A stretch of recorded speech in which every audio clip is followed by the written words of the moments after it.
20 strong chess players from 9 federations compete in St. Louis. USChessChamps.com presents the 3rd annual Winter Chess Classic.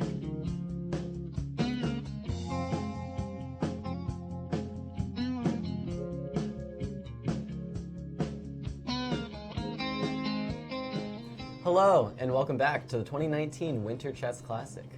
My name is Caleb Denby. I'm joined as always by the wonderful Sabina Foisor, and we will be giving the coverage for the games today in round 2. It was an interesting round 1. For sure, some very interesting games, and even when we left off, actually, yesterday there were some interesting turnarounds. Yeah, absolutely. Why don't we take a look and see where we stand after that first round of play. In the A group, our standings are Jeffrey Zhang. He's no stranger to these classic series. He's the #1 seed in this event. Of course, some of his past results here in St. Louis include winning the 2018 and 2019 Spring Chess Classics. So, hoping to add a 3rd classic title. Maybe someday he'll hold one for every season. But chasing him is also Hovhannes Kabuzian on 1 point out of 1. And then a myriad of players all drew their first games, with Sethu and Var Akobian rounding out the field in the A group.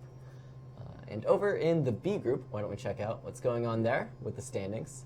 Melik Kachin has 1 point out of 1, as does Justin Wang, the youngster. Justin, of course, taking down his fellow kiddo, Christopher Yu. Of course, they are the #1 and #2 U14 players in the Americas by FIDE ranking. Once again, another myriad of players, all on a half point after that first round, hoping to turn positive today in round 2. And Sergei Ehrenberg and Christopher Yu hoping to get on the board in this round of play. Why don't we check out what kind of format these players are playing in with our time control and things like that. There are, of course, 2 10-player round robins. That is the A group and the B group that we just took a look at. The time control for the event is 90 minutes for the first 40 moves, plus a 30 minutes added on for the remainder of the game after move 40. There's also a 30-second increment added on from move 1. There's also a draw rule in effect. There are no draw offers before Black's 30th move. However, the game could still be drawn, of course, by repetition. Which is great, because it means we'll see a lot of fighting chess, and really. Yeah, that's the idea behind the rule. Yeah. Make these players play for it, and hopefully we see some decisive results because of this rule. Why don't we take a look at the schedule the players are playing in? It's not too complicated this time around. 1 p.m. every day with no rest days in between until that final round 9, when of course the round starts 2 hours earlier to make room for a playoff if necessary. Of course, our show doesn't start at 1 p.m. It starts at 3:30 p.m. every day, besides for that last day when we will also be moving a bit earlier. Of course, we'd like to thank you guys for joining us on social media, keeping up with us in the YouTube chat. We are taking a look at it there. I want to say a quick hello to everybody. Hello to CC. Hello to Sieges Zug, Ahmed Go, Lucas, Sandro Peppo, and everyone else still watching. You can get involved on Twitter as well using the hashtag Winter Chess Classic. And if you'd like to follow the games for yourself, you can always do so on USChessChamps.com. See what's going on, click on the games you want to click on, and get that engine analysis as well, in case you're not satisfied with me and Sabina. Well, with that in mind, why don't we take a look? Let's get started. And I believe we already have some results, so maybe we can just tell everyone the rounds first, the pairings, and we'll get started with some of the games. So, of course, the pairings in Group A have Sethu playing against Rinat Jumabayev, Victor Erdos playing against Alexei Sarana, Var Akobian against Daniel Naroditsky, and then your tournament co-leader, Jeffrey Zhang, has actually already drawn his game against Sam Sevian. So Jeffrey moves to 1.5 out of 2, but that leaves the door open for our key matchup of the day, where Grigory Oparin is taking on Hovhannes Kabuzian. And if Kabuzian would win today, he would move into clear first place. But Sabina, what's going on in the game? Is that looking likely? Or? It seems to be a very tough game. This is the current position right now.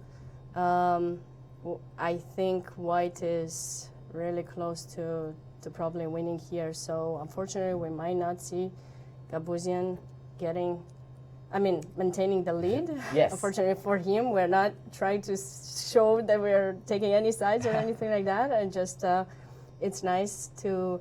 He has had a really great game yesterday, and he came down here analyzing it and taking us over through it. Mm-hmm. And today he has this position, and I believe it's going to be very tough. Yeah, very active bishops for white, as well as 2 passed pawns coming down the board. Yeah. It's going to be tough to stop all these threats for Havanis. Yes, But, and his bishops are not doing very much. Unfortunately, this rook also in a6 is kind of out of play, so it's going to be difficult. I suggest to maybe go back from the beginning and just take a look at how Yeah, absolutely. things have Let's see what happens. arrived in this position. So seems like Abuzian decided to kind of do the same as yesterday. He played with the white pieces. He played reverse King's Indian, right? So today he's going with the black pieces, trying to do the same. But of course, it's not, it's not going to work the same way. Plus here, white. Yeah, so white goes for the fianchetto against the for the King's Indian. fianchetto line, and this is usually pretty positional, I think. And plans are this 94.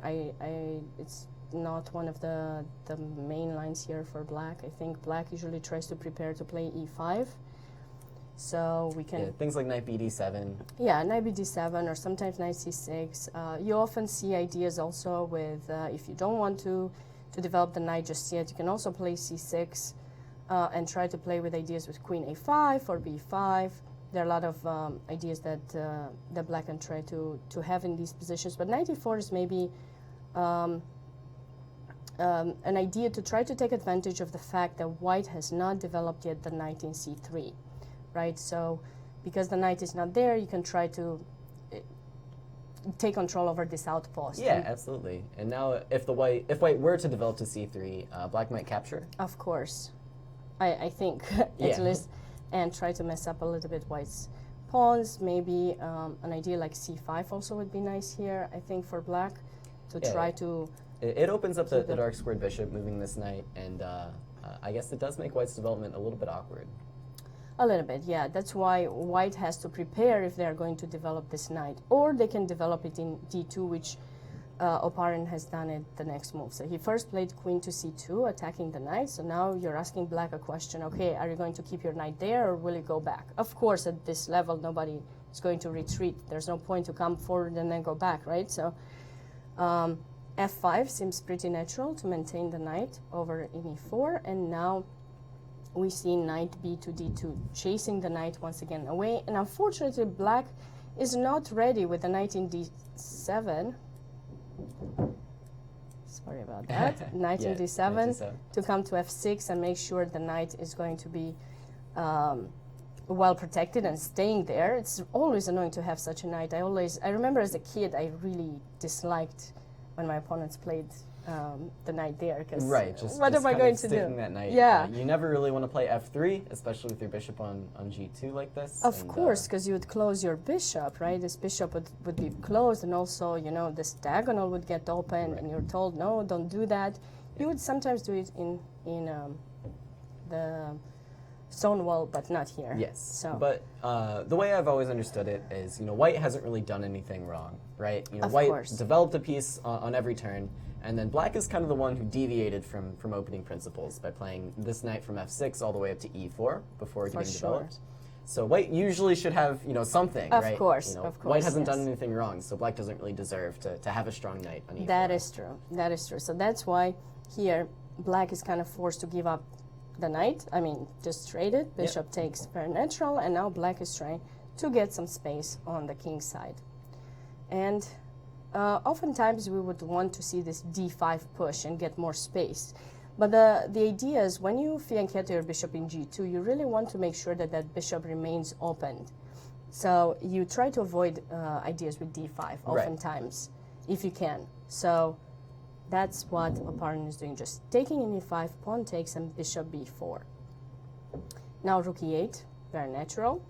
And we have completed our development with white, so it's time to bring the rooks on the open files. Rook d1, queen f6, And now, bishop c3. Yeah, white's pieces all look very harmonious to me. Yes. The bishop and the knight work well against that e5 pawn. The queen on c2 doesn't seem to be doing much, but you can imagine maybe like b3 and queen b2 would be one That's a option. very nice idea, indeed. And meanwhile, black's pieces seem a little bit undeveloped. I'm not so sure if I agree with the way that black has played this opening, actually.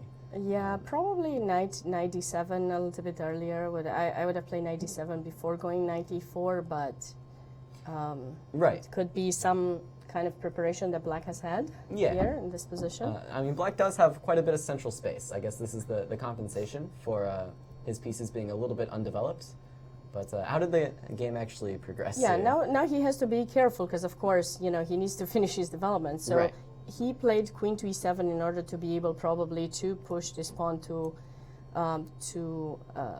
e4, and of course he would have wanted to play that, but the bishop was in b4. I think there are also knight takes c5 threats in the air. Yeah, it's possible. Knight takes e5, rook takes e5, and then maybe f4. I'm not sure if it's actually totally working now that I look at it, but yeah, queen e7 a good move, just preparing. Yeah, e4. just preparing the development, and now e4. I really like this move because you are trying to make sure that black doesn't push e4. The only problem is you allow for f4, which is what happened in the game, but of course now black is not so ready. Yesterday Gabuzian was telling us how his rook, you know, in e1 was in e1, it wasn't ready for some things with breaks with f4, but here the rook is in e8. Again, it's not really in f8 to support this f4 push, and sometimes we want to play bishop g4 and put pressure on the knight, but now we'll need to waste one more time. So Oparin captured. Okay, and now we see e5 once again. So now, I start liking this position for white. Yeah, there's this idea that you mentioned. You want to keep the bishop on g2 open. Yes. And so even though white plays e4, which locks the bishop out temporarily, he had this very concrete idea to play e5, and so the bishop doesn't stay out of the game for long. So maybe black would not play f4 immediately. Maybe he can just hold on a little bit to this position, although it's not so clear. I really wish I could play maybe knight a6 to come knight c5, something like that. Yeah, I think you can just play very simply with white, maybe rook fe1. Yeah, and, for sure. Prepare Putting some, more pressure. Some kind of e takes f5 maybe. Yes, with just putting more pressure first in e5, and then, you know, then we want to open it up. We're not going to rush with the trade, but black kind of helped white just get the position that they wanted. e5, knight c6, rook f to e1, strengthening this pawn in e5, bishop e6, and now h4. Very interesting move by Oparin. Guess he's trying to go for this to try to open up the diagonal. Maybe also some knight g5 and attracting some weaknesses. He's claiming a square. For sure. It does look a little bit unnatural, but it looks like a very aggressive idea. I don't think I have any problem with it. Yeah, I like it. You're perfectly placed. All the pieces are perfectly placed, so you need to try to find some ways to activate the pieces even more. So this seems like a nice idea, and I believe this pawn in c4 should not be able to be captured because I think rook e4. Yeah, maybe queen e4 as well. Rook e4 or queen e4, one of those seems to be working. Then we capture the f4 pawn, and white should be doing great. I mean, this passed pawn is going to be awesome if you can eventually defend it with another pawn. Absolutely. So rook f8, knight g5. Okay, so the bishop has to move. What about here? Bishop takes c4. Do we have something similar? It's an interesting question. I don't see it immediately. Maybe there's b3, and then there's no good square for this bishop. Yeah, and then we would probably, like, if you go back to f7, for example, we could take it and maybe bishop d5. Bishop d5 stuff. So I guess you have to play like bishop a6. Or maybe we could even play e6. This move could be kind of annoying for black. You know? Very, very nasty. But I don't think you can come back to f7 then. So like bishop a6 would be forced, and that would be a little bit unfortunate. Yeah, the white bishop could doesn't play almost anything here, right? Just bishop b2 even, and there's pressure on the knight, For and sure. the bishop's out of play. And we have, of course, checks over here, possible sacrifices at some point, h5, trying to weaken the king even more. All right, so let's continue with the game. King h8, f3, slowly pushing black away. Queen b3, very typical move in pretty much any kind of openings, I think, for white, d4 openings especially. And finally, black has committed to creating some weaknesses for themselves, h6. And now g6 becomes the weakness, and that's probably exactly what the opponent wanted in this position. Yeah, I mean, h6 has some benefits, though, as well, right? This knight has to move, and h4 seems to be falling, but... It has to move, but did it? Okay. He did not move the knight. Queen b3 certainly was looking at that b7 pawn, and since black did not protect it, opponent went for queen takes b7. It's too high class for me. My opponent attacks my pieces, I move You them out of move the them. way. I The just thing move is, them. That's true. But, I mean, Queen b7 is but very, where very to move it? I natural. mean, you go back here, right? Then this pawn is hanging. This h4 pawn is Right. hanging. e5 maybe.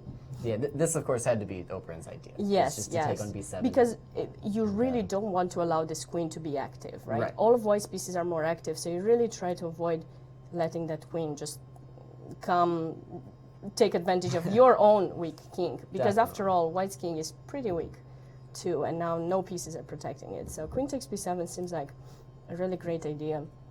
Rook b8, queen takes c6, rook b6. And in this position, You asked me this before I the did. show. I was and trying to make like a big scene here, you know.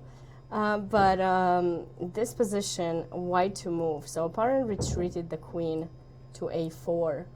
But there's an amazing tactical idea here. Amazing tactical idea. Amazing tactical idea. And if you're watching, maybe you can just pause us for a second. I know we're not doing an actual recording, but to try to find this move if you haven't watched the game live by now. I'm never going to find it. So Just tell me. Queen f6. Look at Queen this move. f6. It's amazing. And Yeah. it seems to be working because you are kind of taking advantage of the fact that this king is in the corner. And the bishop gets to be opened. This rook gets to be opened, and you can't take the queen. It's just... Well, what if you do take the queen? How do you want to take it? I'll bishop? play devil's advocate. Yeah, bishop takes queen. All right. Queen takes pawn. All right. I haven't looked up that far. I think I can probably just take, right? How many pieces do you have? I have an extra piece, right? Oh, Because you I have too won many it earlier. pieces. So basically what I'm trying to do is go towards the end game. Even if I Right. don't have a checkmate, I'm trying to go towards the end game. And with a piece up, I should have no problem. The knight f7 is going as well. And I got rid of the queen, which could attack me. Yeah, this This is so crazy. You just hang your queen here in f6, and pretty much all of the 4 pieces can capture you, but neither of those is good. And it doesn't seem like black has no very good much way. to do. But it's not so easy to make this move, I think. Although you do have ideas with knight f7 next, because you are scared that what is going to happen to your what queen. if For white just example, moves out of the way? and yeah, your like for queen is still example, queen hanging in c5 4 check. different ways. Yeah, and then you're saying, oh no, and then they take my queen, so what's going to happen? But I think here, Just bishop d4. bishop maybe. d4 should work, yeah. And then if you take with check, rook takes. I wanted to make that intermediate move, but no, it doesn't work. And now, once again, I still have a piece up with white, and once you take my queen, of course. And should be able to be winning pretty clearly for white here. So even if white doesn't keep the piece, white's going to win a couple pawns for it. Yeah. For example, like h6, g5, just pawn takes g5. Yes, and then of after course. bishop takes f6. Pawn f6, there's too many pawns. There's for- a lot of for white. pawns and a piece. And the king is weak. Yeah, so I mean, I was just this position should go in some tactical books, I think, Caleb. I mean, Yeah, no, I this just is- think this it's is so insane. so cool. But okay, it's not so easy to play it on the board. I mean, so queen a4, and white is still having a great position, but now black gets to take their piece back with h takes g5. And now, of course, you cannot capture it back. Do not dream of that because the queen would come. Ooh, Yeah, disaster. you want to be super careful. So Grigory Oparin went for queen a3, just trading the queens, and eventually we have seen he went for that endgame where he's better. He had this move bishop a5, after which he captures the c7 pawn, and then you cannot take in a3 because we have this fork over here of the two rooks. Yeah, the bishops are just way too powerful here. Exactly. And I think quite a bit of progress has actually been made in the Oops. game since we last checked in. Yeah, so let's see. Looks like we were over here. So bishop f8 was played. Trade the bishops. I think that makes sense. c5 was another move that white could have tried to go for, but maybe he didn't want to give up this pawn. The a3 pawn? This a3 pawn. Well, so what happened in the game? And let's see. So bishop takes f8, rook takes f8, e6. All right. So I don't know if a3 is the biggest concern yeah, for either that's player. true. That's but, true. So that seems to be much. Yeah, I think White's just playing as immediate as he can. That is true. As Now we're immediately. threatening bishop f. My arrows sometimes are bad. Bishop f7, king g7, and now c5, and this seems kind of dangerous. Pawn number 2 is starting to come. Yeah. I think the main threat might actually be to play something like bishop c4, and you're actually preparing rook d8, and that's going to be Or devastating. that, of course, rook d8 as well. So many ideas. Yeah, the bishop e5 idea, the rook d8 idea. But, you know, bishop c4 obviously also attacks a rook. Of course, yes. So you have to move I'm not on. sure what black can do to stop these multi-threats all coming his way. It's definitely going to be a tough. Well, we will see what will happen in this game, but anticipate a win by white in this position. And definitely anticipating Grigori to do quite well here. And Yeah. actually, if he wins this game, he will move into first place as well, tied with Jeffrey Zhang on 1.5 out of 2. And I guess some other players might be able to join him if they do well today as well. But 1.5 out of 2, not a bad start to a tournament. That's true. So we haven't checked in with the B group yet. Why don't we take a look So- at those pairings and see where we stand? Of course, we have Sergei Ehrenberg taking on Alexei Sorokin. Melik Kachin has drawn his game with Sergei Azarov. Of course, Kachin won his game yesterday after a long, long day for him. He did commentary before the sun rose, and then he kept playing chess until the sun set. That's true, and he won that game. What an amazing bishop endgame yesterday. Yeah, definitely well played by him. I guess he deserves a quick draw for today to get some recovery. Federico Perez Ponce is playing against Justin Wang. Justin, of course, the leader in the B group right now, winning his first game against Christopher Yu. Harut Union takes on Elshan Muradiabadi, and Christopher Yu is taking on Emilio Cordova in what is our key matchup for the day. So So what do we have going on here? Neither of these players really in the lead, but of course, very interesting chess, and you can't count Christopher Yu out. He lost yesterday to the other youngster in the tournament, in Justin Wang, but he is definitely looking to score some serious points in this event. And look at him, how confident he is there. I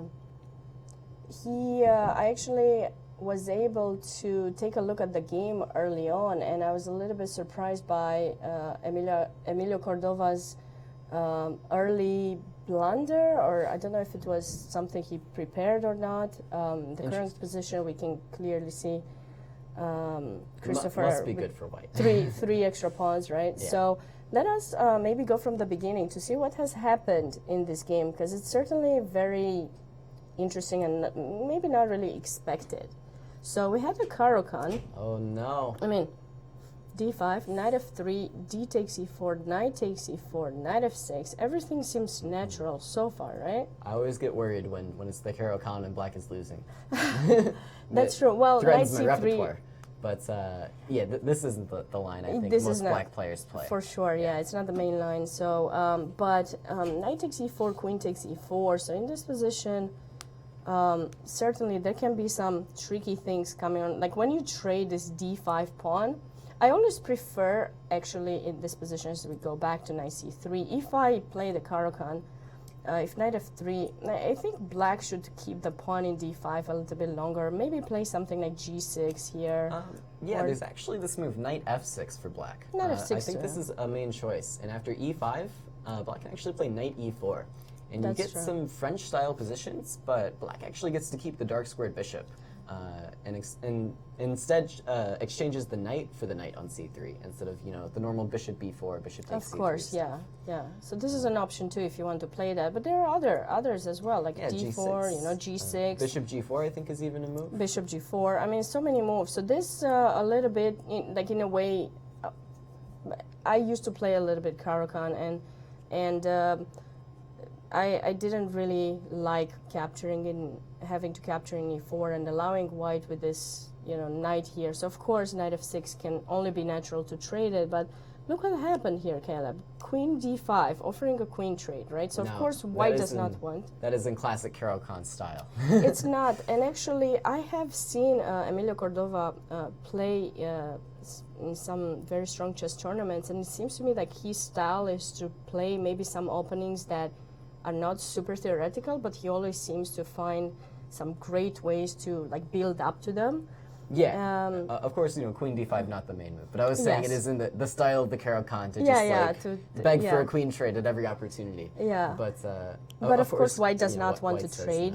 No. So queen f4, and now white is looking at this idea to play bishop c4, develop the bishop, and then try to go for f7, right? It's a familiar checkmate threat. So I was surprised to see that in this position, Emilio Cordova played bishop f5, which I find to be a big mistake, just simply giving up a pawn after bishop c4. Yeah, giving up tempi as well. Tempi too, so queen e4, trying to trade the queens, but the problem is after we trade the queens, there's this sacrifice that is temporary, and now white just plays knight g5 and wins the bishop, and now we just have an extra pawn. And yeah, this is very confusing. I'm not sure what he missed. I'm not sure what he had prepared, but this wasn't it. It's certainly very tough. He spent some time for sure in that position, probably realizing after bishop f5. But it's certainly very tough when early in the game you're missing something. Maybe you're having a bad day, or it's just tough. But he didn't give up. He still, was able to put some pressure later in the game. But it seems like Christopher, you, considering the final position that we have, or the current position we were looking at earlier, he was able to really get ahead in the game by a lot. Yeah, you do kind of wonder if maybe age had a factor here.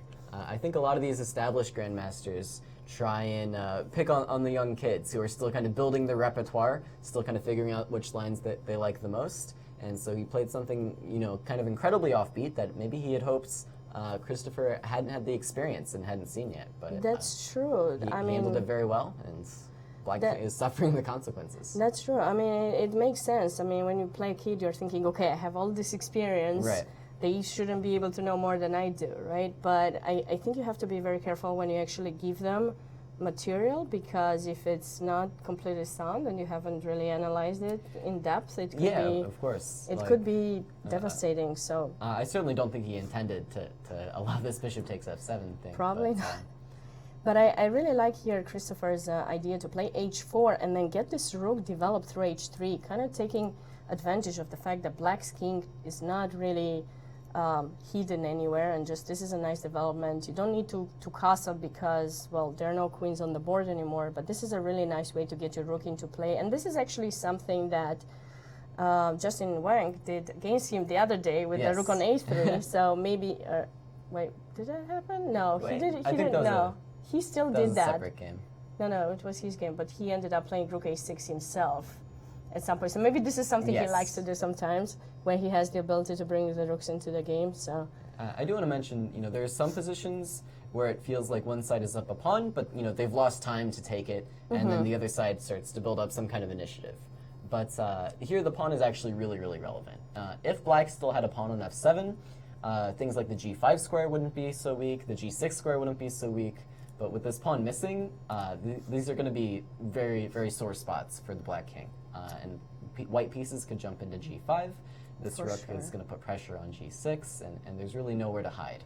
And of course, this pawn also is Yes. weak without the f pawn, and there's a pawn down, and black doesn't really have advantage in development. So Yeah, white's more developed, has the safer king, has more pawns, has less weaknesses. It's looking quite good. yes, and let's see how it happens. Wow, so knight g5, the king had to go to g8. Now, okay, we're not too worried about black's rook in h8 because it can come into play this way, but still, it's a little bit unpleasant. d3, rook e8, knight e4. Okay, yeah. So now you are making sure you're keeping black's knight in d7 because of this very annoying threat. So if you want to do something with black, you need to move the king. So look at that king. It's moved, going to g6, back to g8, now back. Getting in his exercise. Well, So we bishop probably g5. should have other pieces doing that, Knight f6, and okay, so now Christopher is just making natural development moves, and rook f1, okay, so he's probably, maybe he was thinking something like f4, although that's not really something I would do. Seems a little ambitious. I feel like Yeah. he's trying to kill his opponent, but Yeah, but it's now not really necessary. he's changing. He's basically just placing his rook on the same file as black's king to kind of Chasing annoy him him, around a chase bit. him a little bit. Knight d2, so now maybe he's going for knight c4, trying to put some pressure. Good. And finally bringing this rook into play, so looks like that pawn could be falling very soon. So knight g4 seems the only And you defensive can, move. you can really see the difference here with the extra pawn. White's Yeah. pawn on f2 is actually very, very important. The white bishop on g5 can never be chased away because there's no f-pawn. Yes. But for white, f3 is always going to be an option, and this knight will not stay on g4. No, that knight is not on an outpost. That we should make it red because it will be chased. Not right now, not right now, of course, because we need to go to protect our rook and the pawn first, and then we'll see when is the right moment to chase it away. b5, of course, our knight in c4 wasn't on an outpost either, but now as the pawns get to be pushed, some weaknesses are going to be created, so now the knight can come to e4 and try to go towards that square. Ah, there he's doing it. Alright, so he changed his mind. He's not going to do knight c5 because probably just a check. So now he goes knight g3, having some little threat over here, taking the knight and the pawn. One more pawn, no?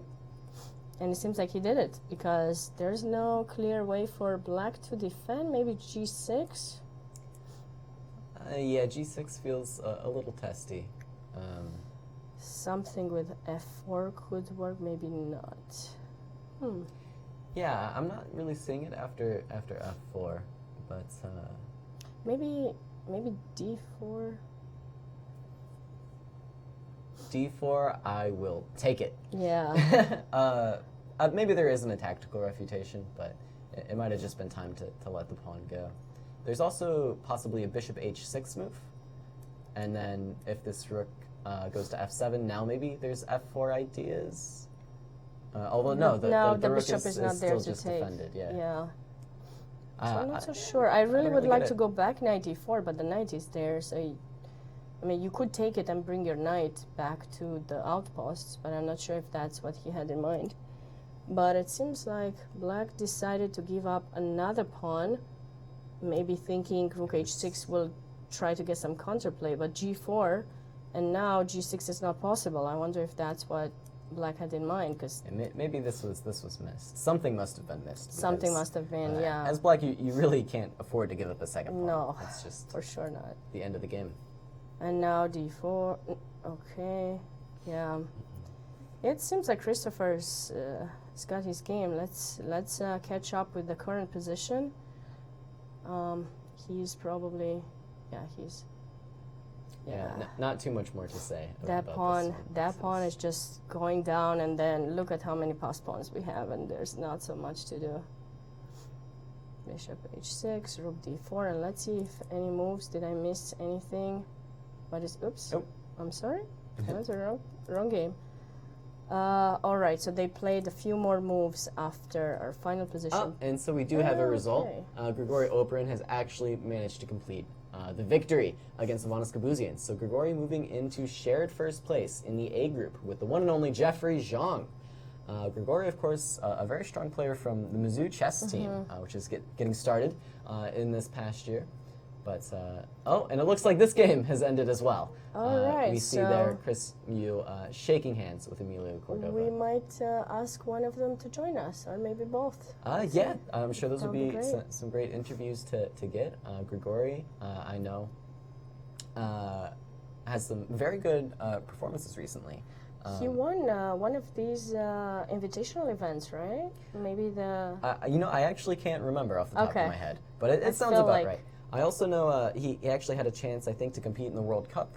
He didn't advance too far in that. I think he also went out to Isle of Man as well. So, Grigori the Globetrotter, he's making his rounds on the professional chess circuit, and it's good to have him here in St. Louis showing what he can do. Yeah. Great game he has played. So while we get Grigori and Christopher down here for an interview possibly, what other games struck you as interesting? Well, I was surprised a little bit, I have to say, about Jeffrey Zhong against Sam Sevian. That draw. This is the final position that they had. Wow. Why I was surprised is because we have had Jeffrey here yesterday, and he came to show us his great game. It seemed like, you know, he didn't do anything. It just seemed like he played just so confident, and everything went his way. Yeah. But for today, he actually he's changed the line. Remember how yesterday after knight takes c6, b takes c6, he went for this bishop d3 line. Right. Yeah, bishop d3, and so then, today, things went well. well, we don't have him here anymore to ask him. I believe he probably is maybe getting ready for next game already. Yeah. But he went for e5 now, so he went for the main line. So it's interesting to see. I wonder if Sam maybe did something he didn't like when he was looking at some prep in this bishop d3 line. Possible. Or but anyways, that perhaps was he thought Sam might have prepped for him, and so it's Jeffrey possible. didn't And yeah, he wanted to change, but I was told in general, of course, you know, everyone has their own ways. But if you are winning in an opening, you shouldn't change it. Right. Although that usually applies to the same players. So if you end up playing against someone that you keep beating them at the same opening, you should not change it. Exactly. But okay, here's a little bit different. So, all right. So let's see what else. What other interesting games we had? We can move maybe. This seems interesting. From the B group. Sergei Ehrenberg against Alexei Sorokin. Black has more pawns. Yeah. I like it. You want to see a lot of decisive events, I guess, Caleb. I think we actually have Grigori here ready to come into the studio, so I'm going to pop out really quick, and we'll get him in for an interview. Yeah, so this is a very interesting position. When I went upstairs to check out the games, it seemed like this might be it was pretty equal, but now it has changed, so maybe we can... All right. I certainly... Not sure what has happened. Let's go a few moves back. Okay, so White has lost that pawn a long time ago.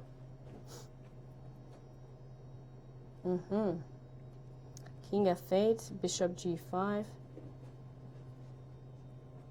All right, so we have Grigory Oparin after a really awesome win today. Congratulations. Thanks for joining us. Thank you. Would you like to take us through your game? Yeah, sure. All right. I have a very interesting move I have found with the help of the computer earlier, so I'll ask your opinion about it, if you don't mind. I think it was quite a good preparation from me, because I actually checked this knight e4 line this morning for like 2 minutes. So were you expecting it or not? Well, he praised this King's Indian, so knight e4 is one of the moves in rotation. So yeah, I just checked it for a few minutes. So it was good. It's always great when you prepare last minute and then your opponent ends up playing those moves. I think it's okay. So queen c2 and knight d2 seem natural to get rid of the knight before. Before they played knight c3 here, but after knight c3, no, I mean queen c2 f5. Okay. Knight c3, knight takes c3. I think the black is okay here, so Yeah, because if you take with the queen, maybe c5, right? Yeah, Or- so knight b2 is probably Yeah. much more testing option. Yeah, I like knight b2, and you do this in a lot. You can do it in a lot of openings, or Yeah, in a bit or something. Okay. So, This is kind exchange, of e5. nice, Yeah. Takes. Bishop b4, rook e8, rook d1, queen f6, bishop c3. And here And I it think I feels- had this position during my preparation. It seems like white is slightly better already here. Yeah, than it should right? be like this. Yeah. Because these pieces. I'm are ahead just- in development. Yeah. Yeah. So do you think if maybe? he plays knight c6, I'll go b4 Mhm. All right. and then b5. So Mhm. Just chase the knight. Yeah. Yeah. It seemed to be tough for black. I wasn't sure. Maybe e5 is not the typical move for black to play in that position. Maybe. But if not e5, then I'll just slightly better. I'll You- play e4 maybe at some point. I can play bishop c3, rook d1. I mean, Mhm. Yeah, I have many moves. that's true. And then you also have before maybe. Yeah, Okay, so you got this position, queen e7. e4. I really like this idea, e4. I think he has to play f4, because otherwise I would just take on f5. f5. Yeah. Would you rush to take an f5 or maybe play rook e1 first? Well, and let's say take the knight c6. Yeah. Mm-hmm. Of course, I can play rook e1, and then after e4, it's just a transposition to the game. But I can also take on f5. Yeah, that's And true. if he takes with g pawn, I can have knight h4 maybe. Mm-hmm. And maybe later. Yeah, rook it e1. does look right for black because bishop is still on c8. And Yeah. You'd love this bishop to somehow come and not to f7, Yeah. but it takes too long. probably not going to happen. in this Yeah, game, yeah. for sure, yeah. So f4 and then you took e5. Yeah, and it's Right. very risky for black because Mm-hmm. I have e6 coming at some point. Yeah, For example, So my he- next move might be e6. yeah. Here. Yeah, so he played bishop e6. He had bishop f5, but then I have Queen b3? queen b3, rook b8, and maybe even e6 here Mm. because I have bishop h3 after bishop takes e6. Yeah, just spinning. Just. All It right. looked very promising to me. So, yeah, he played bishop e6. Bishop e6 and h4. Were you scared at all, like trying to play h4 and weaken a little bit your king side to play knight g5 and stuff, or? I think it's kind of a standard idea at Mhm. h4 because I saw it before, Mm-hmm. and yeah, I mean, and there is no way to defend against knight g5. Knight g5, yeah, because so- h6 just weakens g6. He had to play it eventually, but it just seemed like his position was destroyed. I went for this bishop d5, but actually I wasn't sure because I had bishop f3. Did you want to trade here? Just go for more positional play. If he takes, I would take with a knight, play queen e4. Mm-hmm. All right. Yeah, and this pawn is Yeah. going to be very weak here. Yeah. But yeah. So the king continued f3, and then here h6. I liked your queen b7. And Yeah, I was surprised by rook b8. I thought he would take on g5. but you're going to take here, right? With the a6, queen. yeah. G takes h4. I was going to play king h1. Mm-hmm. And yeah, I think my bishop on d5 is just dominating. My next move is probably bishop Maybe. bishop d4, I think. Okay. Bishop d4, bishop c5, Yeah. like that. That looks Or nice. maybe queen c5. I mean, bishop You d4, just queen want to c5. go for the endgame. The Yeah, endgame yeah, should yeah. be much better for you. All right, so he played rook b8 and then queen c6, and here, I was watching the game a little bit, and I love this move. What do you think about it? Oh. Is it possible? Yeah, I haven't checked in depth, but I just thought of course, you're completely winning. We really enjoyed your game, but I think it's just Yeah, I just didn't see this idea at all. it just seems like you're trading everything and Yeah. queen c5. But that's nice. Yeah, it just looks nice. I don't know. I was so happy. But queen a4 also, of course, you're forcing the trade, and then the end game you're, Yeah. I think, completely winning, right? I mean, it doesn't Yeah, I seem mean, like. Queen a3 is probably just resigns. I mean, he should have played c5 just to keep the queens on the board. Uh-huh. mean, Were it you might planning to become- just move the king Yeah, first? yeah. King h1 still, or? But I mean, it's still with the queens on the board. I he has more chances. For sure. Yeah. Yeah. After queens are I traded. guess he just missed bishop a5. Yeah, and then because you're taking in c7 and then you have bishop d6 Yeah. forking in this position, right? A little bit earlier, actually. Here, And bishop just d6, over right? here, yeah. Yeah. There is no way he can stop my pawns. Yeah. We really enjoyed your game.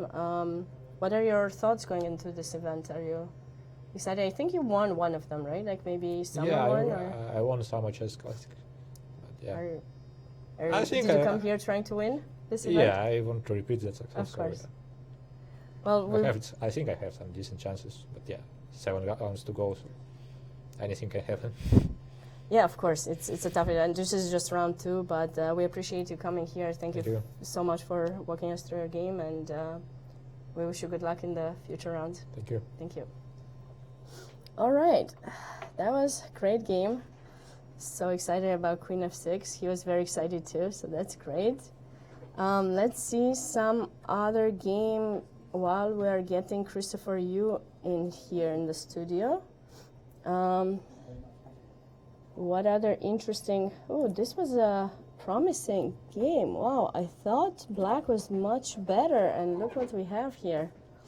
We should definitely get back into this to analyze this game with Caleb. But first, we have Christopher Yu joining us here.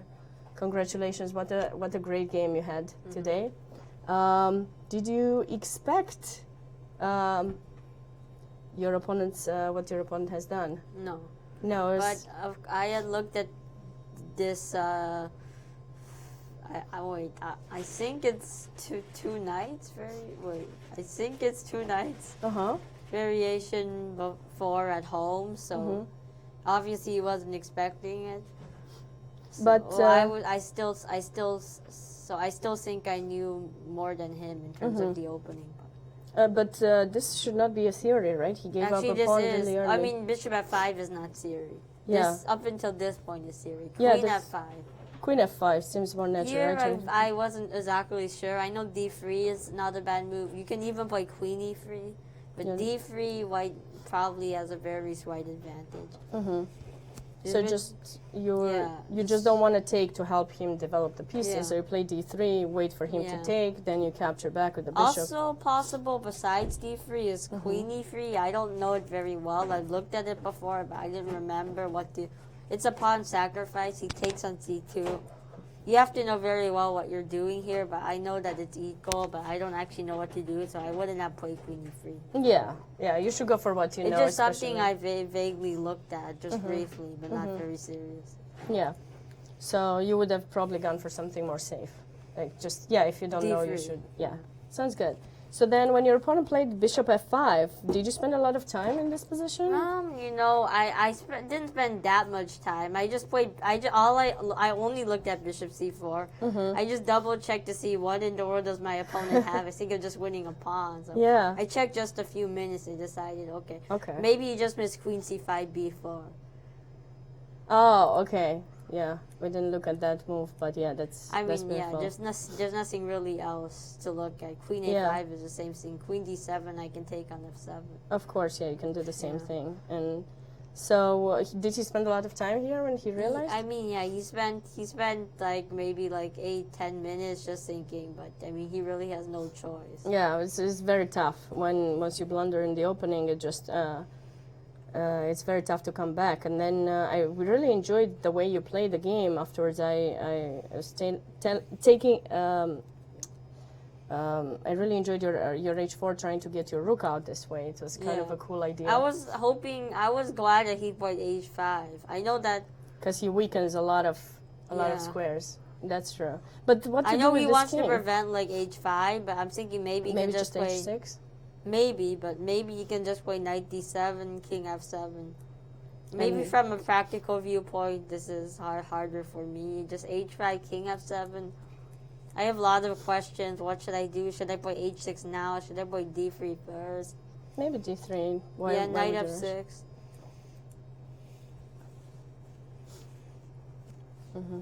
Maybe you can just develop this bishop. Where do we? Oh, let's go for h6, huh? H6, just G6. Bishop G5, maybe? Bishop E7, I don't know. I guess here maybe black is losing a pawn. Maybe knight takes E4 and then bishop E7. Yeah, the question is, does the H6 pawn really help white? I'm not sure. Well, in some endgames it can be helpful. It can probably. be helpful. I mean, the king and pawn, I think it should be At the clear, same time, like, white is not getting the D file and stuff, so I'm not sure. Well, No, yeah. I'm pretty sure there's a better way to play after After knight D7? D7, but that's not exactly obvious, so from a practical viewpoint, maybe. Maybe you don't play H5. Maybe playing H5 is not really helping Yeah, you. Maybe but you what just go else? D3 Just knight F6. and just let that pawn there. Maybe you can develop. Yeah, everywhere white, of course, is going to be much better, but Yeah. it's not easy to win. Yeah. So your opponent kind of started creating some weaknesses Yeah. for himself, which was helpful for you, of course. Yeah. Yeah. He should try to figure out a good setup for the pawns, and this H5 is kind of weakening a lot, especially these. Rook H3. And I wanted to ask you this. I noticed you did something like this yesterday in your yesterday's game, the Rook A6. Do you like this kind of ideas? Rook A6 was not a good move. I know, Only this I time know. it was a good move. I know it wasn't. I know, but do you usually like to get your rook into game this way? This is just a coincidence. This is not Okay. like some. We'll right see. We'll see. specialty. Maybe new games, but it's a cool idea, right? All right. So Knight yeah. D7, I guess, is not a mistake, but I was more worried about bishop E7 to control G5. Mhm. I guess here I can do D3? similar plan. D3, knight D7. It's hard to say if trading the bishop for my knight is a good trade or not. Maybe not. I would probably trade the bishops, but that's me. That's me. But whenever you try to trade the bishops, he has knight F6. Mhm. So you can't really trade the bishops easily. I Well, don't maybe know. you can go something like this. What do you King think? F7. Maybe some F3. How bad can it be? F3, knight D5.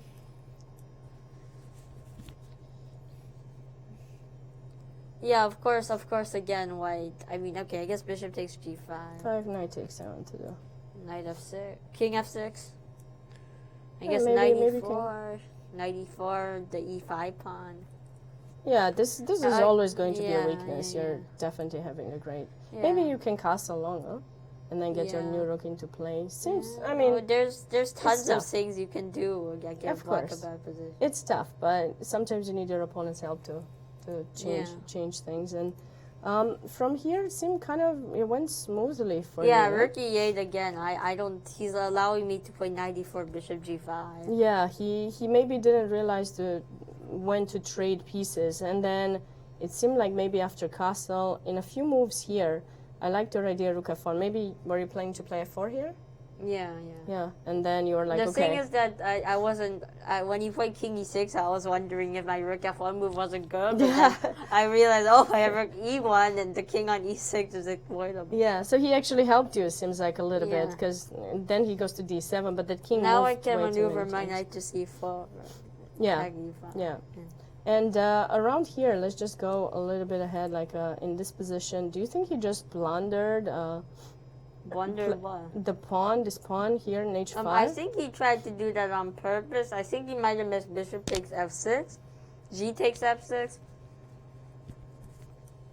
Knight takes H5, rook H8. Rook H7 is a blunder. Yeah, I know, sorry. G4, Okay. F5. Maybe he missed F3. I don't know. Oh, maybe this, okay.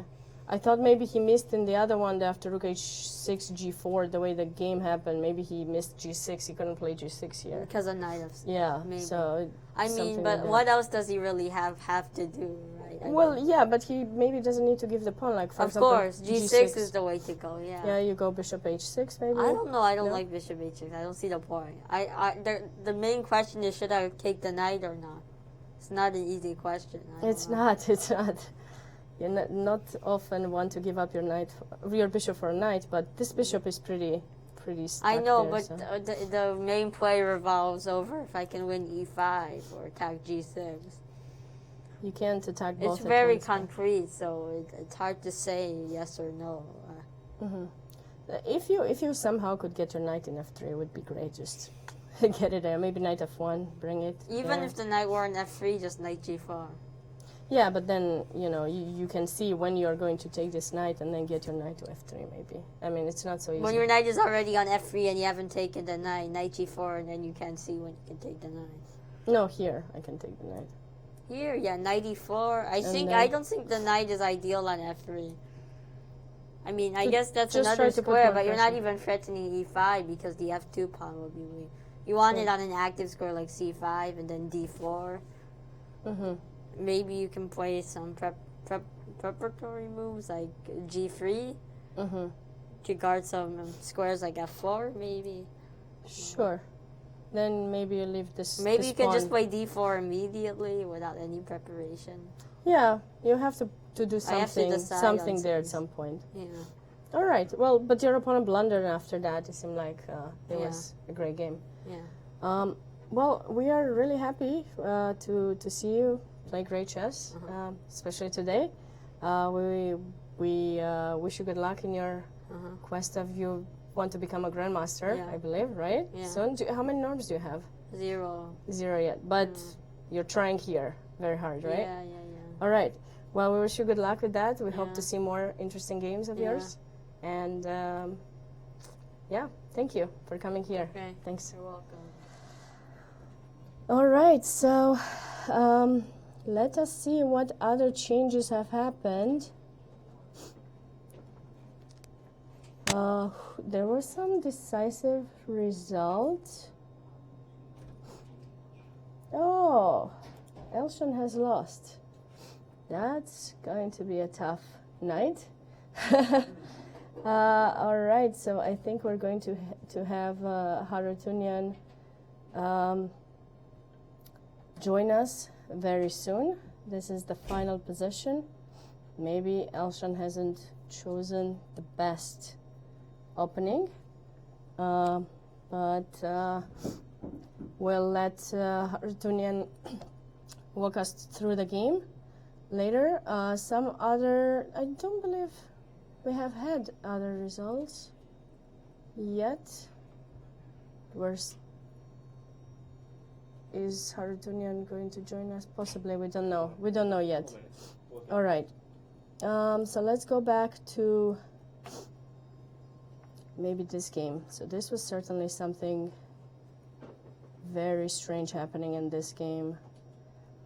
White is a pawn down and is going to try a very best to hold on to the position. I believe this might be very tough.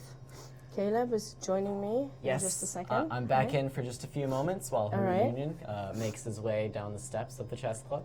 It is a long journey for some, Yeah. a shorter journey for others. But yeah, it looks as though Elshan has lost. And what game are we looking at here? Alexei I against- remember I just was looking through the games, and at some point I came across this one, and White was a pawn down, and just yeah, this seems like Yeah, a tough looks- game to defend for White. Looks, Black does have the inactive rook at least. Maybe some holding chances, but it is looking very, very tough. For sure, yeah. Another game that I thought was interesting, unless you wanted to look at one specific. No, yeah, just wanted to mention what an interview from Christopher Yu. Yeah. Full of confidence at such a young age. Yeah. It's fun to see him play chess and be so confident in his ideas. Yeah, It's yeah. exciting to And see. he knows, he's analyzing his games immediately, knows if he Yeah. has made a good move, bad move in another game. It's great that they get the chance to do that. Some coaches actually tell their players not to analyze their games during the tournament because it can affect you. You're thinking about the game way too much, the Well, game that just happened. But Yeah, I don't know. I think especially as they're growing in their chess careers, every game is a learning experience. Of and course, they, yes. they just get better every time they play, and so it's important for them to see those games Yeah. as quickly as possible. yeah. But yeah, so you were going to mention this game. Yes, because this game, before we went live, I was looking at it and I thought Black was much better. So I'm a little bit surprised to see that White has a pawn up. I mean, Yeah. maybe we can go back around, maybe move 10, somewhere around here. Just a normal opening, kind of corresponding pawn structure. Not really corresponding pawn structure. Well, yeah. I mean, black has played d takes c4. D takes c4, it looks yeah. like, and then expanded on the queen's side, looking to play moves like c5 to challenge this. Yeah, this yeah. white This center. is the typical idea that black wants to do. Just play c5 and try to open up the bishop. Then they will just get these 2 pawns traded off the board, which Right. is great. And then we have a symmetrical pawn structure. And in this case, black has the pair of bishops, so that should be great for them. Of course, though, white does have the center, and for the moment can play some tempo moves like e5. E5, yeah. So this is natural, but sometimes you have to be careful on how fast you're pushing the pawns forward, because right now white has a control over all of these 4 squares, right? So if you push one, you give up the d5 square, and if black manages to get a piece there, it could be very annoying. So you sometimes want to wait a little bit longer for that. But it seems like Victor Erdos went for e5 immediately, Yes. and then black retreated to d8. Of course, that's very natural, because eventually, the queen doesn't stay so great in f6. You need to retreat, and now queen e4. And this move a little bit surprised me, I think. Yeah, it seems a bit surprising to me as well, actually. Yeah, Why did it surprise you? Well, of course you have this kind of ideas, Right. but black is not castled yet, and then you're just placing your queen on the discovery of the c pawn, so that doesn't seem to be such a great idea for white to do, like it's just kind of tough, I think. So Yeah, it was a bit surprising to me because with this move e5 and the trade of the dark squared bishop, I think white is really looking to control the dark squares with the pawns and the Yeah. knights, and queen e4 just isn't really in line with that. Even a move like queen e3 would make a lot more sense to me, guarding some dark squares. yeah.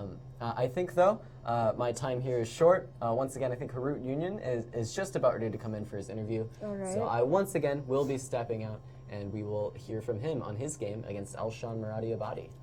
Sure thing. Meanwhile, let's look at this game a little bit. So queen e4 certainly not very ideal for white here, placing the queen on the c5 pawn push, and then black played queen b6, of course, now getting ready for the c5, and here, again, a big surprise to me was the fact that white castle long. Yes, you do castle long sometimes, but here it just seems a little bit too much for white to just think that everything is going to be great. And then knight d7, king b1, bishop b4, this position just seems super great for black. Rook c1 and then c5. Just chasing the queen away, which wasn't supposed to be placed on a light square in the first place, in my opinion. And okay, we don't know exactly what has happened, but we have Grandmaster Harutyunyan here. Welcome in the studio. Thanks for joining us. Congrats on your win Thank you. today. Would you like to walk us through your game and the preparation? You can see. Did you expect No, this? actually this line not. I No? didn't expect Okay. this, Were you prepared for where? Yeah, I know. It's of course c6. C6, C3, bishop F5. It's So interesting. this is a very still theory Yes. all the way till here, right? 97. I- Knight H4 is Knight this? h4, yeah, I know. It's interesting move. Maybe not. No, one of the main lines. Yes. Knight No, H4. I Okay. don't remember. Maybe it's main or not. Okay. b6, f4 is interesting. Yeah, F4 seemed interesting. It's now you're threatening F5, and you're kind of forcing black very soon to play F5. And if that Yes. happens, the bishop's just dead here in G6. Yes. So H5. H5, king f2. It's interesting move. So of course you don't want to play F5 Yeah, here, F5. because then your Then pawn. I will have yeah. bishop a6, bishop g5, Mhm. and it's not. Uh-huh. So you just go back and then this, right? Something like this, you're Yes. saying? Yeah, and then this pawn is going Yes. to be weak. So you're not rushing. King E7. H3. Here I want to play if bishop e7 or bishop e6. I don't know. I have f5, Mm-hmm. bishop f5, knight h5, king f5, and bishop h5. Here is. Wait, white is here? better. No. If black don't play f5, Uh-huh. bishop d6, for example, f5, takes, and then I have bishop h6, and white is better here. Bishop h6. Yeah. For that I play h5, h3. I see. Okay. All right, so the bishop is not here because the bishop. Okay, I see the difference. Okay, so that's why you played h3. Okay, so you're kind of waiting for black to see where they place the bishop, yes, basically. You need to play f5 here, yes. Yeah, Take. not to allow maybe, Yes. but you still play g4, Yes, g4. and this is probably not really such a great idea, taking like that. Yes, take. If take g4, I have knight g6 and knight f8 check. Yeah, the problem is I Can't cannot play. play f5 Yeah, again. yeah. I wish I would play it, but Yes. it's not Okay. possible. All right, so he kind of had to take. Bishop e7, Bishop you need seven. to play, yes. And here, g5. G5. Takes, bishop d3. Okay, and now he's here. trying to improve the position of his knight a little bit, but yes, if you I don't played let knight him. e2, you have moved knight d6 and Yeah. black is okay there. just Yes. starting to control Yes. these squares. But knight a4 is very good move, I think. Yeah, because now you're attracting maybe Yeah. b6 not to let you there, and then this will be a weakness, right? I want to play here knight c5, takes, and then knight f3, knight d4, and white is good. Then that knight is going to have some trouble. Yes. So what do you think? Where do you think black made a mistake? I really don't know. Maybe knight c8, maybe. Knight c8. So But I don't know. Maybe bishop d6 or bishop b4. But just kind of wait here in this Yeah. position, or just try to go take the knight. yes, but white is slightly better everywhere, I think. Yeah, I mean this bishop is kind of tough. That the f4 is forcing f5 just kills this bishop if you don't manage to get the bishop in the games, Yes. probably.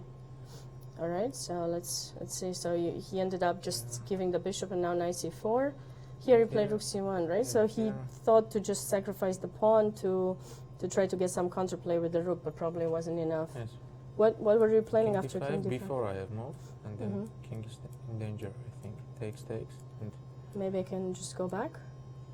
but even rook cd1, I have no. Rook d8, maybe. Can I go here or? Takes, knight g6. And you enter And from the other side. Yes, rook h6 maybe first, or rook h7. Rook maybe, h6 and then rook white's h7, better yeah. here, yes. Yeah, but maybe black can have some chances. It's a rook Yes, endgame, but- right? but Got I- rid of that yes. bad bishop. But Mhm. white is better for sure. Yeah, white- Okay. But maybe I can try some Yes, and entrances. take rook f6. And go with the I- g pawn. My pawn is very good. Yeah. So rook d8 and Here he can take on b2 because rook d4, and I want to play rook d6, knight g6, and he can. yeah, It's losing. doesn't seem like black can stop that. Yes. The bishop is not Rook really. hd1. Yeah. Yeah, that's also like going for a mate. Okay, so Rook c3 I think is good move. b5 here. Rook h1 maybe it's not. not the best. Not the best, yeah, I think, because CB, AB, and then rook h1, I think. Just creating the weakness Yes, first, but c5, then b4, I saw that. If takes, rook c7, and black's kings, it's yeah, danger you're and- threatening yes. some very annoying. I don't know. Or maybe rook e7, some And stuff. knight f3 is coming, and yeah. it's just mate, I think. All right, so Here, he have move maybe king e4, so, wow, but I don't know. doesn't seem so safe the king Yes. there. I mean, I think but it's you only can't just get this rook there. If you could, that would be amazing. I don't know.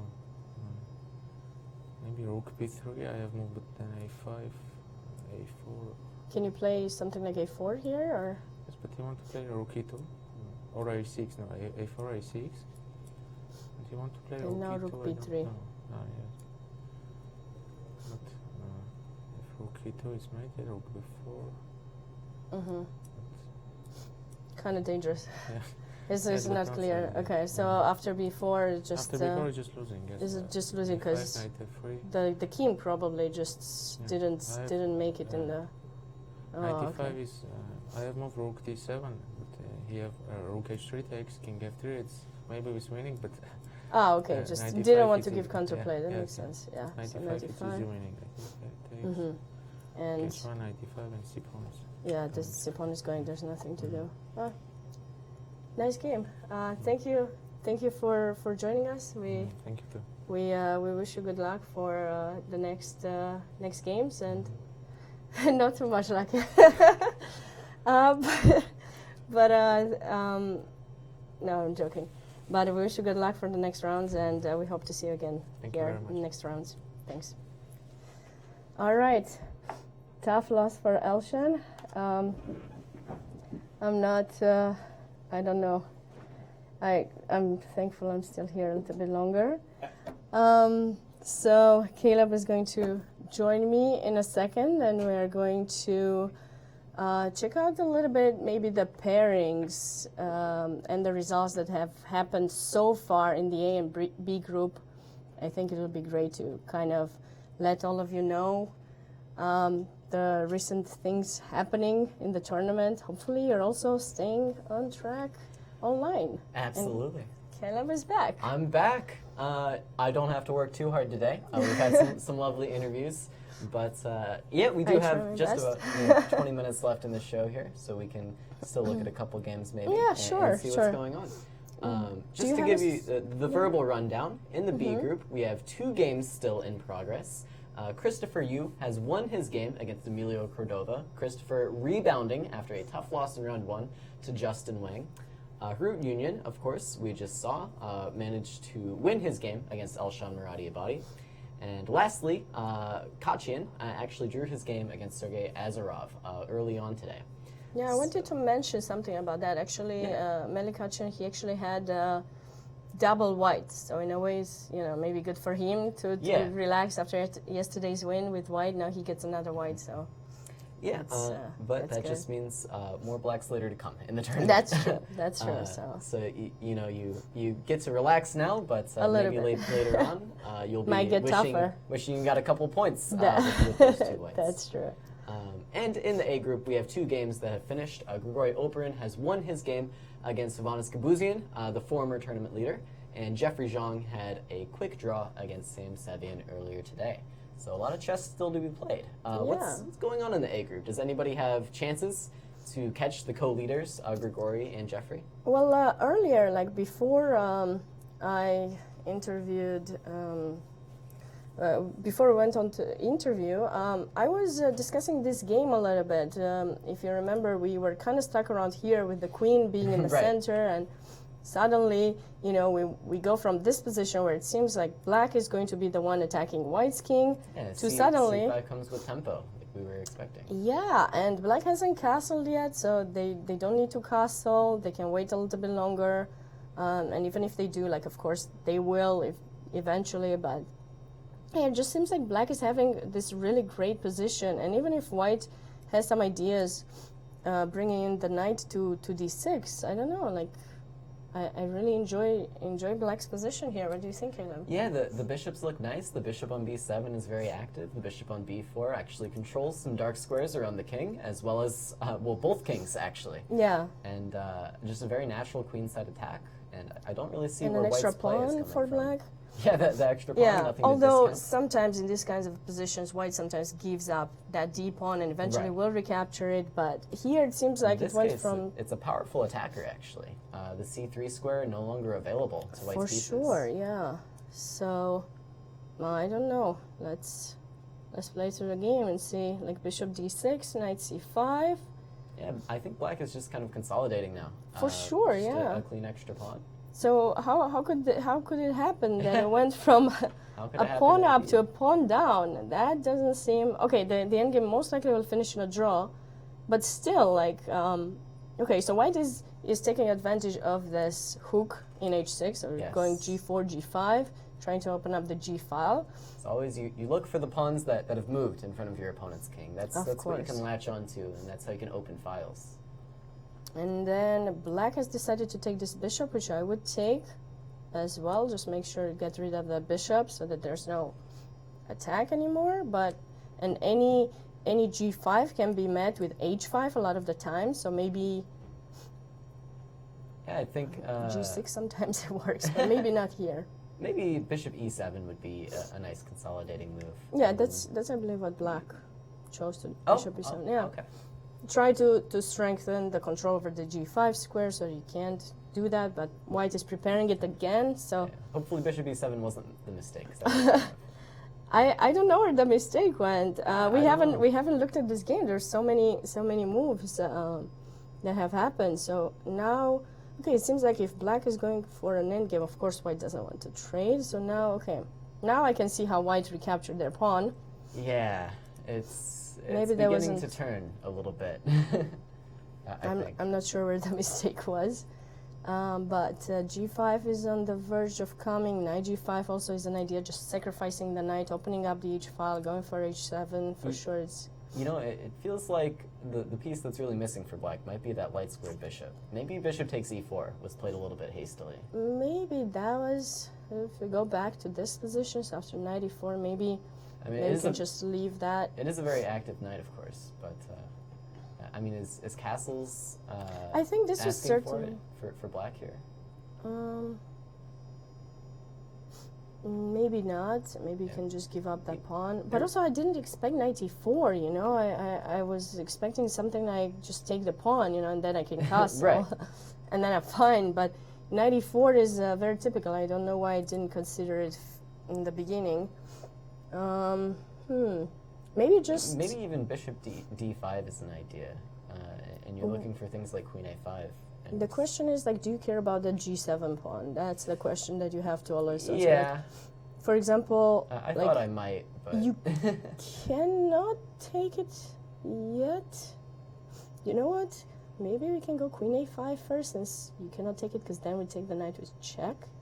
yeah. So maybe, well, I'm not you sure. can still do it after bishop d5, I think, right? Yeah, but I was trying to make some useful moves, and I okay. don't need to move the bishop twice. Well, by I don't that think stretch. you're gonna take my pawn if I get Yeah. your knight for free, but So bishop d5 seems kind of interesting here. yeah, obviously the idea is queen a5 Mm-hmm. next, And looking something like this would not be very ideal for white, No. because this will be the hook. yeah, So we're going back, and then maybe even to f8. you want to go directly.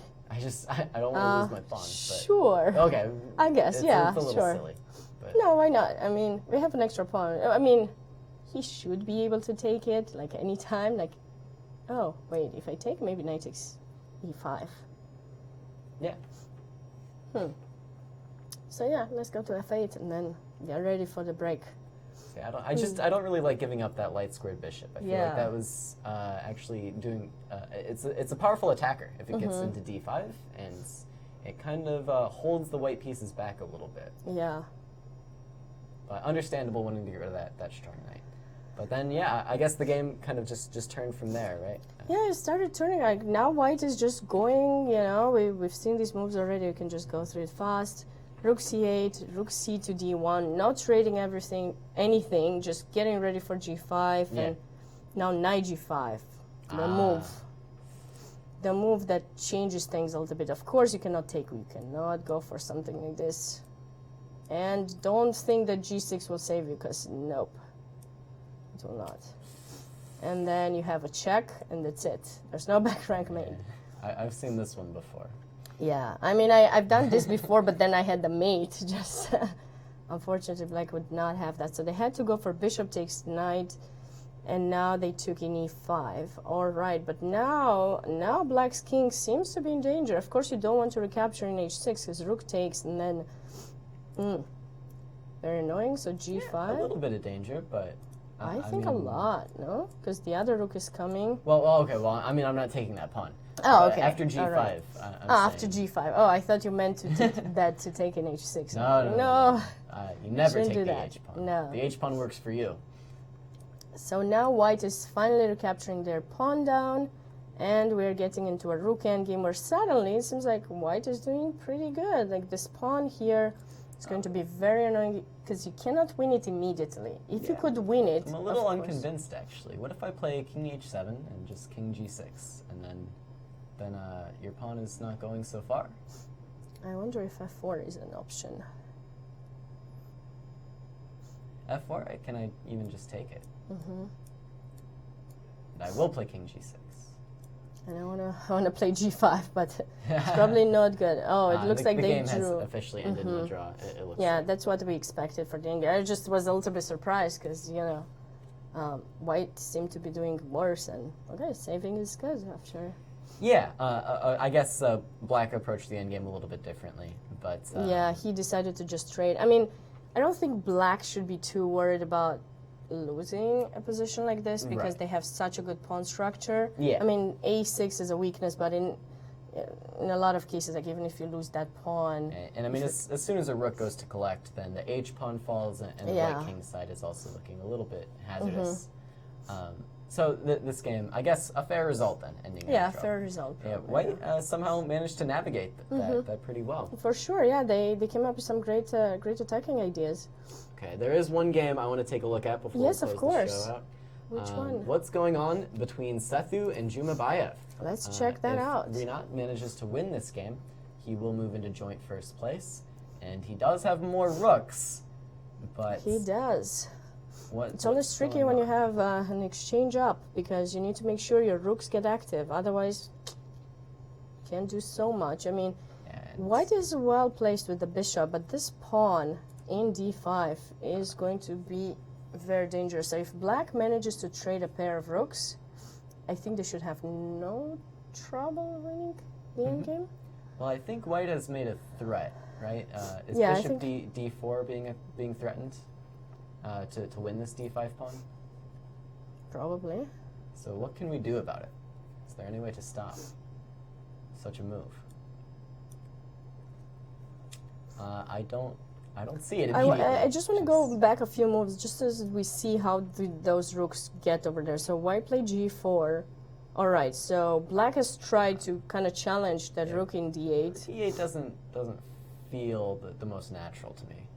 Well, he's trying to get, well, the rook there is protected, so you're trying to trade it and make sure it's not protected. Right. And the rook d7, I wonder if Black had thought about going maybe king e6 and then try to push the d pawn. Yeah, But then they were like, no, I well, it's cannot give tempting, up. But Yeah, they cannot give up too much it, material. it is maybe actually giving White too much. Let's I go- wouldn't say trying to lose, but it is giving White some connected pass pawns. So now So White didn't go d7. back to d8, they went to d6. So they certainly, that's a threat that we can have with White for sure. Bishop d4, kind of going for that pawn, but also going for the a6 pawn, right? I don't know how I made that White. Wow. Yeah, I just A6 invented is a new hanging, thing. D5 is hanging. Invented a new color. White is red. Uh-huh. So, is there anything better than repeating for Black? There must be. We have more rooks. I But, mean, what can be White done? does have a little bit more time. So, but we're not really like the time just they just got their additional 30 minutes. Right. So I think Jumabayev is taking his time in this position and making sure there's nothing better, right? Because, you know, when you pass the time control, you should always make sure you know what the evaluation of the position is before you make any decisions like drastic, like, Yeah. okay, let's make a draw or something. Absolutely. So Well, okay. What happens if we play Rook E6 and I guess Rook D7? I guess check? just, yeah, or Rook D8, because I believe the Rook was in D8 in the beginning, like over Sure. Well, here, right? Well, So- then I'll play Rook E8. My idea is once you check me, I do want to go for this. You King just E6 want idea. maybe he's calculating that. Let's see what happens here. This seems like the critical try. The problem is you cannot push it immediately. That's why I'm kind of, Yes. I'm not sure I want to go for this line. Well, I don't have to give you all my pawns. Maybe I can play Rook E7 and try and keep your Rook a little bit out of the game. And now Not Rook, sure for how long. Well, Rook D7. Hmm. And now I'm coming for you. All right. Maybe I can still go there. I'm pushing. I'm pushing. Take. Can I push? Yeah. I want to believe. Do we have anything? Do we? Or not? I mean, that's the best move, but I don't see how I stop that pawn. So maybe I was too greedy going for that A pawn. I shouldn't go for that A pawn.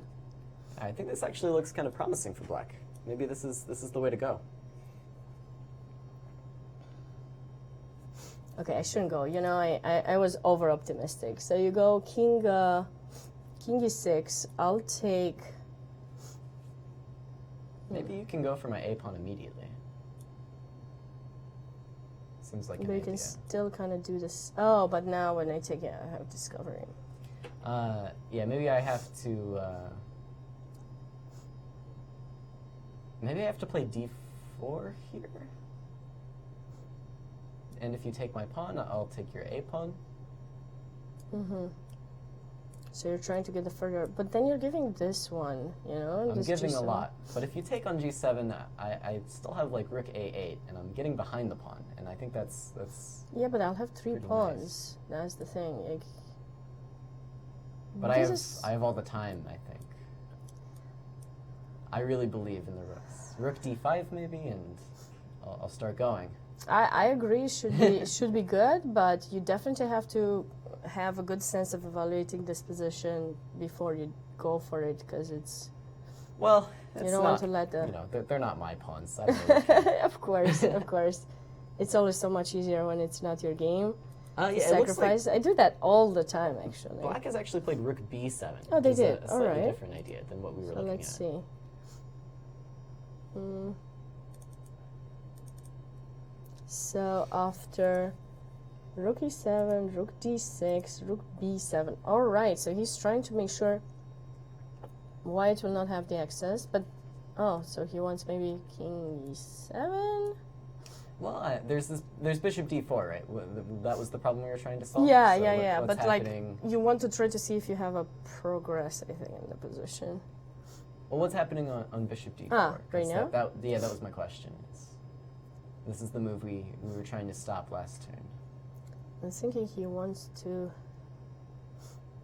Is it simply rook e6, rook b5, but then I wonder if I can try something like this, just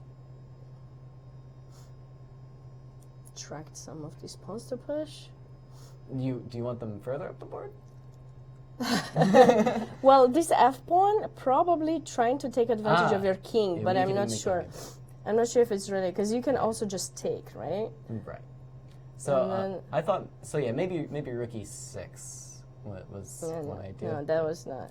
Yeah. You didn't like Then you it? take it. Yeah, No, I no. wanna My rook play g5 is not so great. Rook b5. I was thinking of that, but I don't know. Maybe and check rook I e7. wanted to block. Yeah. I don't know. It definitely this is the game to look out for. Once again, if Jumabayev wins this game, he'll move into joint first with Grigory Operin and Jeffrey Zhang. The last game, maybe we can just peek for just a moment, see what's going on with Varakovian and Daniel Naroditsky Let's before do we that. close We have out here. not looked at that game at all. It actually looks quite nice for white at first glance here. The black bishop, not so many squares to go to. It looks really nice, and they have a pawn down. I have to point that out. Yes, But that's not but important. I didn't this- point it out to say it's important. It's not important because this game look is- at the is badly nuts. placed pieces of blacks, right? All of them pretty passive. Yeah, so Var deciding where This to put is the a king. pretty swing, but, right? yeah, at first glance, white's winning. I think. Yeah. It seems great, and then we have ideas of knight f6 as well. Yeah, so this one looking good for Var. So Looking good for perhaps Var, a so- good day for Var, bouncing back after that unfortunate round. of loss. Perhaps, yeah, that would be good. Well- Maybe we can do some prediction for the remaining rounds, and then we can just tell everyone the standings and where we are up. Yeah. To And so we're expecting Black to do quite well in the Yeah. Sergei Ehrenborg and Sorokin game. yes, And still a it- pawn up for black, and White's king is still kind of struggling over the back rank. And it looks like It's White, going to be tough, but yeah, White is actually up a few pawns in the Federico Ponce game. So Oh. that one should be easily winning, unless Justin Wang manages to pull off something incredible here.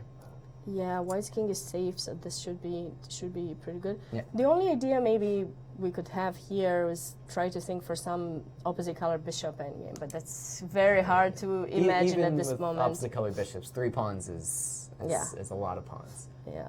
Well, I think that's about it for us. Why don't we take a look and see where we actually stand Let's after do all of our that. games today. Jeffrey Zhang, of course, had a quick draw against Sam Sevian, still securing a spot in the leadership position with 1.5 points out of 2. Grigory Operin won his game, bringing him into joint first as well with 1.5. Hovannes unfortunately lost today after a round 1 very nice win. Sam Sevian, Alexei Serrana, and Victor Erdos all drawing their games. Rinat Jumabayev is the one we have our eye on for today. He might possibly win that game, we expect, bringing him into the leadership position as well. Daniel Naroditsky is struggling against Var Akobian, and if Var wins today, he'll be back on track after that round 1 loss. 50%, yeah. And of course, Sethu is doing poorly so, against yeah. Rinat Jumabayev. Yeah, so we might unfortunate see start him. to the tournament for him. But he has some chances to hold on that position, so Yeah. we'll have to wait and see. Well, unfortunately, Absolutely. we will not be here, but hopefully, people at home are watching. Of course. Continue And, to watch. Yeah. Why don't we take a look at the B group as well, see where we stand. Melik Kachian, one of the leaders, drew his game today, bringing him to 1.5. Tigran Harutyunin catches Kachian with 1.5 points. Sergei Azarov drew his game. Christopher Yu getting back on the board after a tough loss, round 1 to Justin Wang. He now defeats his opponent, Emilio Cordova. Justin Wang is struggling against Federico Ponsa. Tough name to pronounce. Sometimes. Sometimes. Federico, of course, hoping to get to 1.5 points and join the leaders.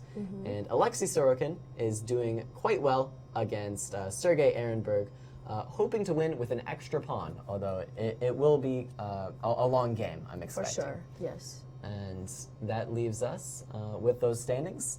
And so, Sabina, any thoughts on today's games? It was a tough game. Some interesting combination. That Queen f6 for a parin. I'm so glad Yes. I saw it. Some crazy it's really moves. funny, some crazy moves.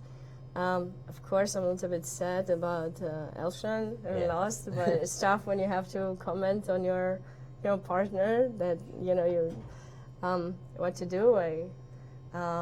It's a very interesting tournament. I'm glad that we have some decisive results, Of course, and yeah. it's always great for people who are watching us because you want to see fighting chess, and I think we certainly have seen that so far. So Yeah, some very impressive chess as well. Christopher Yu, not letting that loss get him down. He actually bounces back. Yeah, and so confident defeats also. Emilio very confidently, Yeah. very convincingly as well. Yeah. Very nice game by him. And well, I think that's about it for us. Thank you guys so much for joining us here on YouTube. As always, you can follow the games live for yourself on uschesschamps.com. Round 3 will be tomorrow at 3:30 p.m. Unfortunately, I am unable to make it. Oh, no. But that's great news for the viewers because you actually get the wonderful, the one, the only Ben Simon in my spot for tomorrow. So be sure to tune in for that. You don't want to miss a rare Ben Simon appearance as he moves things behind the camera these days now. all right. But he'll be so back that's out going to in be front. interesting. So I guess someone else is going to tell me what to do. It's Yes, going to be him. there will be a great There'll shuffle. be a shift. Ben Simon, of course, being a wonderful producer for us Yes, yes. during these shows. Well, I think that's it. Thank you That's for it. joining us. Be sure to tune in tomorrow at 3:30 p.m. for more live coverage of the Winter Chess Classic. Thank you. Good night. This has been a presentation of the St. Louis Chess Club.